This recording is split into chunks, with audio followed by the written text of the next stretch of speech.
ಹಾಸನದಲ್ಲಿ ಬೆಳ್ಳಂಬೆಳಗ್ಗೆ ಜೆಸಿಬಿಗಳ ಘರ್ಜನೆ ಜೋರಾಗಿದೆ. ಸಕಲೇಶಪುರದಲ್ಲಿ ಒತ್ತುವರಿ ಅಂಗಡಿಗಳ ತೆರವು ಮಾಡಲಾಗಿದೆ.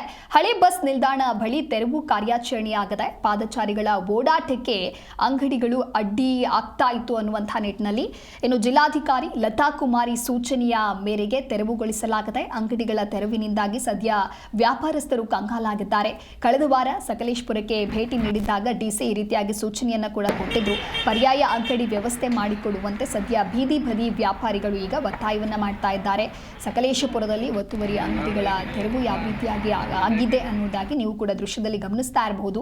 ಪಾದಚಾರಿಗಳ ಓಡಾಟಕ್ಕೆ ಅಲ್ಲಿ ಬೀದಿ ಬದಿ ಇಟ್ಟಂತಹ ಅಂಗಡಿಗಳು ತೊಂದರೆ ಆಗ್ತಾ ಇತ್ತು, ಸಮಸ್ಯೆ ಆಗ್ತಾ ಇತ್ತು ಅನ್ನುವಂಥ ನಿಟ್ಟಿನಲ್ಲಿ ಜಿಲ್ಲಾಧಿಕಾರಿ ಲತಾ ಕುಮಾರಿ ಸೂಚನೆಯನ್ನ ಕೊಟ್ಟಿದ್ರು.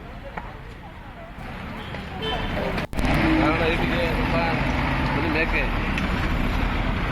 ಎಲ್ಲ ಕಾಣ್ತಾ